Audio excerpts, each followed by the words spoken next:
तो उन दिनों में ये मोबाइल फोन किसी के पास था नहीं, और हमारे जो यूनिट था वो कई जगह पर फैला हुआ था। तो मुझे किसी से खबर मिला कि फलाने गांव में 4 उग्रवादी आए हैं। तो मैंने उस कंपनी कमांडर को खबर दिया कि फलाना गांव 4 उग्रवादी गो। ये सिर्फ प्लान था जाने का। ऑपरेशन लॉन्च हुआ। तजुर्बे से पता लगता है कि आज ऑपरेशन में कुछ गड़बड़ हो सकता है। तो मैंने उस वक्त हमारे यूनिट में जो डॉक्टर साहब थे उनको भेजा है, जो पलटन का एक घातक टोली होता है, सबसे तगड़े जवान। उन जवानों के साथ मैंने डॉक्टर साहब को भिजाया। अभी हमारे डॉक्टर साहब के बारे में एक बात, उनके हमारे पलटन में आए 5 दिन हुए थे, बिल्कुल नए थे, कच्चे थे, कमजोर थे, थोड़े मोटे थे, थोड़े डरे हुए से थे। वो ऐसे रहते थे दिन भर, क्योंकि डर था उनको। डर इसलिए था क्योंकि उनके साथ जो 6 जवान गए थे वो सब सिर्फ हिंदी बोलते थे। डॉक्टर साहब मेरी तरह मद्रासी थे, वो या तो सिर्फ कन्नड़ बोलते थे या तो इंग्लिश। हमारे जवान सिर्फ हिंदी बोलते थे। तो डॉक्टर साहब को डर था। दूसरा, जो मेरा मौजूदा पोजीशन था, वहां से जिस गांव में उग्रवादी थे 6 घंटे का पैदल का रास्ता था। हमें पहाड़ी के नीचे उतरना था, दूसरा पहाड़ी चढ़ना था, पहाड़ी फिर उतरना था, एक छोटा नदी पार करना था, और फिर आधे रिज के ऊपर गांव का फैलाव था। 6 घंटे लगते थे। तकरीबन 4:30 बजे मुझे खबर लगा, और वो खबर किसी भी लीडर को इससे ज्यादा दुख वाला खबर हो ही नहीं सकता है। खबर मुझे यह लगा कि साहब बंदे को गोली लग गई है। क्यों खराब लगता है? जो लीडर लायक है, जब उसके टीम में या उसके टोली में किसी को चोट लगता है या कोई घायल होता है, तो मेरे परिभाषा में वो लीडरशिप का फेलियर है। मुझे ये रैंक क्यों प्राप्त है? मुझे ये ओहदा क्यों प्राप्त है? आपको क्लास का मॉनिटर क्यों बनाया गया है? ताकि आप क्लास को, आप स्कूल को, पाठशाला का देखभाल कर सके। अगर मेरे नेतृत्व के दौरान और मेरे नेतृत्व में कोई शहीद या घायल होता है, तो हो सकता है वो मेरी लापरवाही हो, और वो लापरवाही फेलियर है। तो मुझे खबर लगा कि साहब बंदे को गोली लग गई है। मैंने हमारा जो क्विक रिएक्शन टीम होता है, QRT जो बोलते हैं, उसको लेकर के भाग के निकला वहां से। 9:30 बजे डॉक्टर साहब का हमारा जो रेडियो सेट होता है उसके ऊपर एक छोटा सा मैसेज आया कि साहब अंधेरा है, मुझे डर लग रहा है। अब आप लोग बोलोगे डर किस बात का लगता है? डर अंधेरे का लगता है। डर इस बात का लगता है कि आप जा रहे हो ऐसे इलाके में जहां पर बाकी जवानों को आप जानते नहीं हो। डर इस बात का लगता है कि शायद आप उस काम के काबिल ना हो जिसके लिए आपको भेजा गया है। डर उस बात का लगता है कि कहीं से गोली ना आए और मुझे ना लगे। डर इन बातों का लगता है। डर इस बात का लगता है कि मैं पलटन का डॉक्टर हूं, ये मेरे पलटन में पहला हफ्ता है, अगर कोई जवान शहीद हो गया है तो हो सकता है मेरी गलती हो। डर इन बातों का लगता है।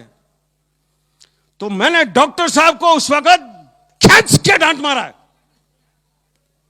क्योंकि डर का कोई जगह हमारे जिंदगी में या आपके जिंदगी में नहीं होना चाहिए।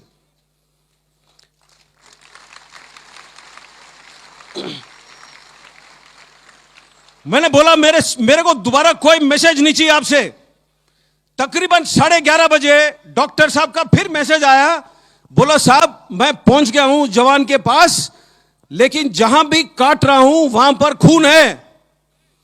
अब ये डॉक्टर साहब सिविल से आए थे, 5 दिन हुए थे, उन्होंने कभी किसी को गोली से जख्मी होते हुए नहीं देखा था। तो जब वर्दी काट रहे थे इंस्पेक्ट करने के लिए, तो सारा शरीर खून से लथपथ था। उनको आदत नहीं था इस बात का। तो उन्होंने बोला साहब पूरा खून है, मुझे डर लग रहा है। तो मैंने उस टाइम खींच के मारा डांट और बोला डॉक्टर साहब आपका काम सिर्फ और सिर्फ हमें जिंदा रखना है, बस। यह जवान मर नहीं सकता है, इतना मैंने बोला है। और 5 मिनट के अंदर मैं भी डॉक्टर साहब के पास पहुंच गया। जैसे मैं डॉक्टर साहब के पास पहुंचा है, ट्रर करके आवाज आया, AK-47 का फायरिंग का आवाज ऐसे ही होता है। आपको मालूम होना चाहिए कि मुझे 5 बार गोली लग चुका है। मैं अभी भी खड़ा हूं आपके सामने, स्टेज से कूद के भी आ सकता हूं, आपके साथ पीटी भी कर सकता हूं।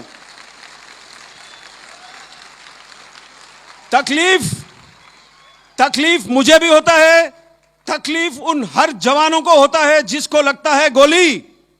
लेकिन मैंने बोला एक चीज है जो विज्ञान से ताकतवर है, दिल।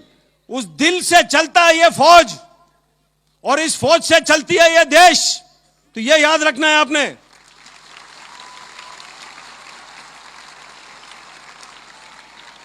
तो हम लोग उस गांव में 5 दिन रहे थे, कुल 5 दिन। क्योंकि गांव में जहां उग्रवादी छुपना चाहता है, कई जगह खोज सकता है जहां छुप सकता है। तो हर घर, हर कमरा, हर वो खेत, हर वो ट्यूबवेल, हर वो स्टोर हाउस, हर वो गोदाम, हर वो जगह ढूंढ ढूंढ के हमें 5 दिन लग गए थे। और इस 5 दिनों के दौरान 5 हमें अलग अलग जगह पर उग्रवादी मिले। दूसरा दिन सुबह एक हेलीकॉप्टर आया था, और जो हमारा जवान जो घायल हुआ था उसको लेकर के अस्पताल चला गया। छठे दिन हम लोग वापस आए, और सबसे पहला सवाल मैंने जो ओहदेदार से पूछा कि साहब बंदा कैसा है, तो जवाब मुझे यह मिला कि साहब 2 दिन से अस्पताल से बात हो नहीं पाया है। मेरे परिभाषा में और आपके परिभाषा में कोई बहाना देना मंजूर नहीं होना चाहिए। अच्छे नागरिक वो होते हैं जो सुझाव ढूंढते हैं, जो मसले को हल करते हैं। लेकिन उसने बोला कि साहब 2 दिन से बात नहीं हुआ है। मैंने मरा बड़ी डांट।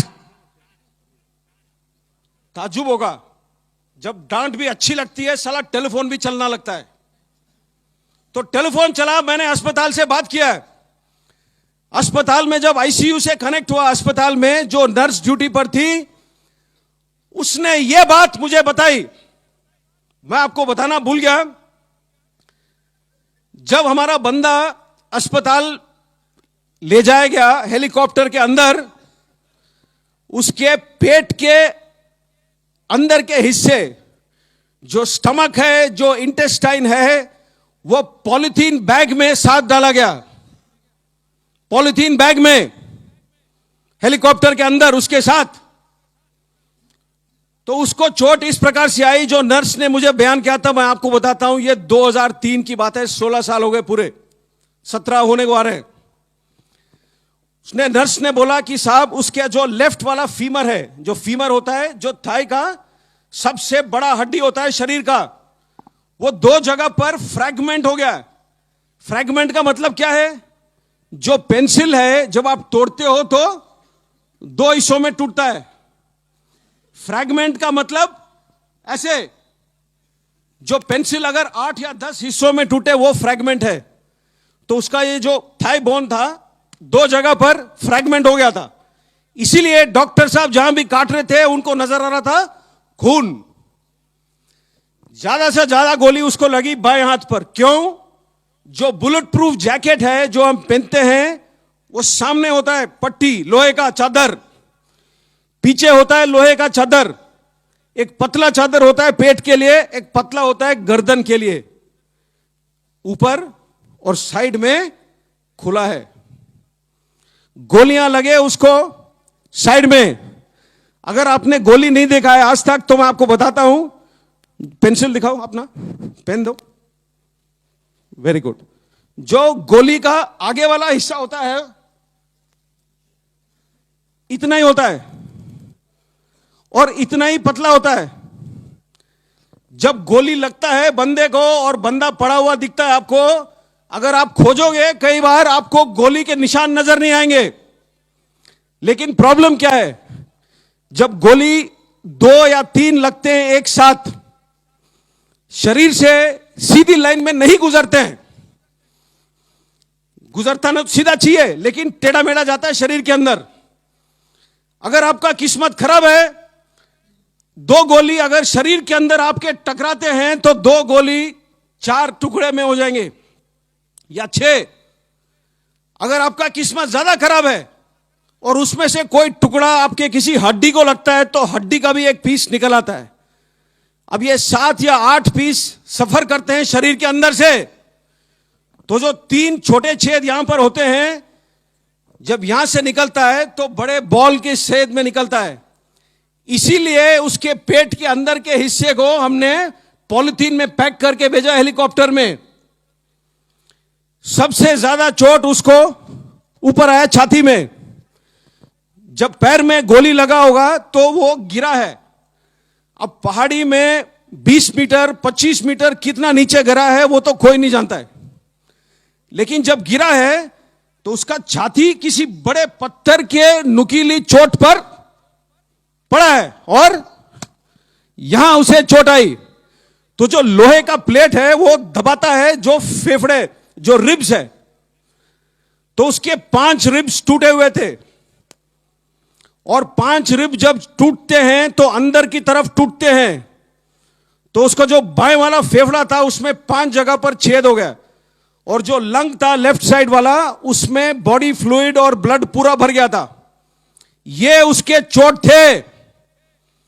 जब नर्स ने ये मुझे बयान किया तो मैंने नर्स से सीधा सवाल पूछा, क्या बंदा बचेगा?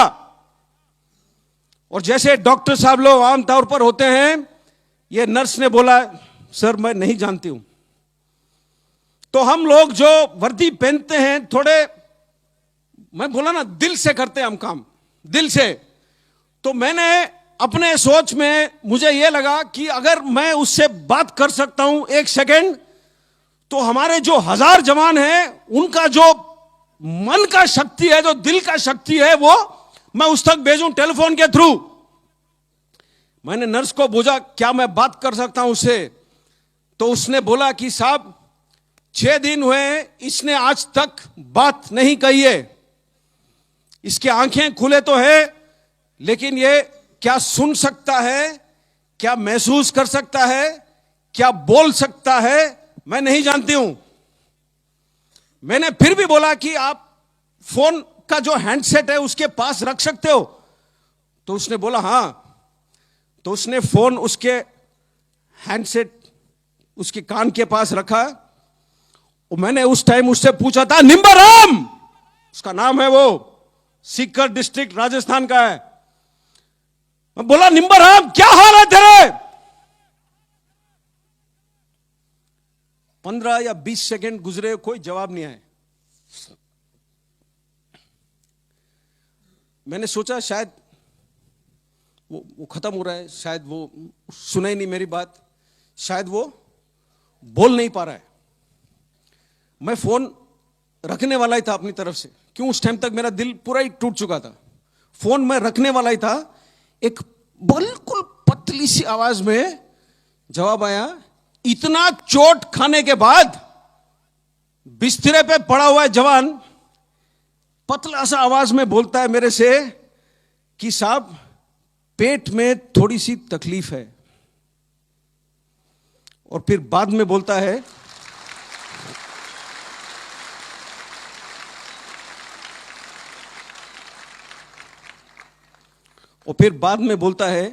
साहब मैं तो ठीक हूं, अपने पलटन के बाकी बंदे कैसे हैं?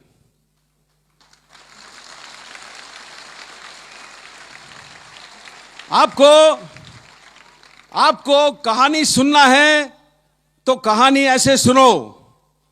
कहानी सुनाना है तो कहानी ऐसे सुनाओ। जो जवान खुद मृत्यु के दरवाजे पर खड़ा है, वो मृत्यु के आंखों में आंख डाल करके खड़ा है उस वक्त, और वो सिर्फ सोच रहा है अपने टोली में बाकी बंदों के बारे में। यह होता है सेल्फलेसनेस, यह होता है किसी और को त्याग करने का काबिलियत। अगर आज के तारीख पे तिरंगा लहराता है गर्व से हवा में, ऐसे लोगों के वजह से लहराता है। यही वो सांस है जिससे ये देश जीता है, और इसी जवानों के वजह से मैं हमेशा कहता हूं, मुझे 5000 जन्म दे दो, मैं दोबारा यही वर्दी पहनूंगा।